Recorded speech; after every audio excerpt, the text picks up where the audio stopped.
Each week I speak with literally hundreds of people about their concerns, and there are two questions that dominate everyone's minds. First, Don, our country is headed in the wrong direction. Is there anything we can do to help change the course for our nation? Or, I'm desperately concerned about the world our kids are growing up in. What can we possibly do? And it's no wonder. Consider the following facts. Divorce remains at 52% of marriages, but it is also 51% in families in church. Do you know, of children raised in church from their infancy, only 4% profess a faith in Christ when they go to university. That's a 96% failure rate. You know, about 1/3 of all children do not live with their biological fathers. Yet fatherless homes account for 63% of youth suicides, 90% of homeless and runaway children, 71% of high school dropouts, 85% of youth in prison, 164% of youth without fathers were more likely to have a premarital birth, and 92% are more likely to get divorced. Do you know that 58 out of every 100 children born are now born into broken families?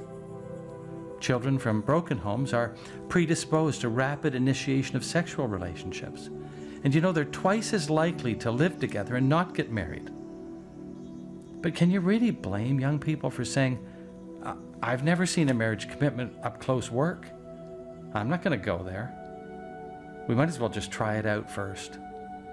And sure enough, the number of common law couples surged almost 14% between 2006 and 2011, with 1 out of every 5 households now made up of a couple living together instead of getting married. The problems our youth face are so very complex and multiplying rapidly, and virtually everyone agrees that our country needs a moral makeover. But the solution to both of these concerns is far simpler than most people realize. And they are tied very closely together. And the Bible reveals to us exactly what needs to be done. Let me explain. I've always been fascinated by final words, and to illustrate, I would like you to imagine today that it was your last day on earth, that somehow you knew that you would not wake up tomorrow morning and all you had left was this day. What would you say to your son or daughter, or to your mother or father, or to your husband or wife? Something tells me you would think ever so carefully about what it is you want to say. You would dispense with anything trivial or unimportant, and you'd narrow all of life down to the absolute essentials. Your final words would be ever so important to you and to them. I came face to face with this concept several months ago when my wife, Faye, had a very traumatic experience that quickly turned into a matter of life and death. A vein in her esophagus ruptured, causing her to lose over 50% of her blood in just 6 hours. She was rushed to Toronto's St. Michael's trauma unit, where 5 transfusions later, a special gluing process was finally able to stop her internal bleeding. As I followed in the ambulance, I began to think, would I be able to say anything else to the love of my life, some 43 years? What if I had just had one more thing to say? What was that going to be? And what if she had one last sentence for me? I knew I would listen for every word and the meaning behind it. Fortunately, God protected Faye, but my point is this: if you had one last conversation, it would be really, really important. And such is the book of Deuteronomy. Moses was their leader, and his last words are recorded in this book. Not surprisingly, Deuteronomy unlocks the key for any nation desiring favor with God, and how a healthy, fulfilling future for their young people can be assured for generations to come.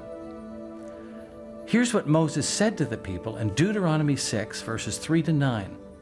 And I believe God is saying to us today, pay attention, Israel. And may I say, pay attention, Canada. Pay attention, America. Our ancestors worshiped the Lord, and He promised to give us this land that is rich with milk and honey. Be careful to obey Him, and you will become a successful, and powerful nation. Listen, Israel, and may I add, listen, Canada. Listen, America. The Lord our God is the only true God. So love the Lord your God with all your heart, soul, and strength. Memorize his laws and tell them to your children over and over again.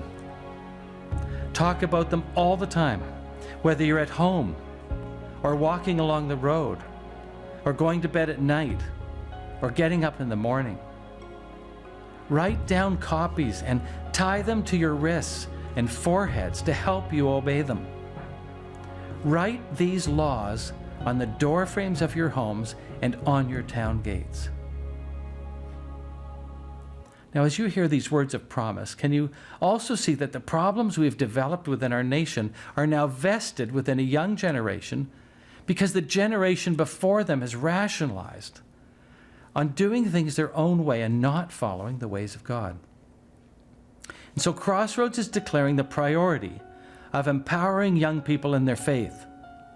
But we know that God's plan for younger generations hinge on the parents that are deeply in love with each other for an entire lifetime, in sickness and in health, until death parts them, and deeply in love with their God, so that their families love him too and follow his ways. This is the key to any nation that wishes to remain healthy and strong. But families are breaking down. And this is why Crossroads needs to take one of its most ambitious steps ever, this massive task of refortifying the family. We are believing God for $1.1 million to build a powerful vortal for families that uses our expertise in media and technology to get help directly to families.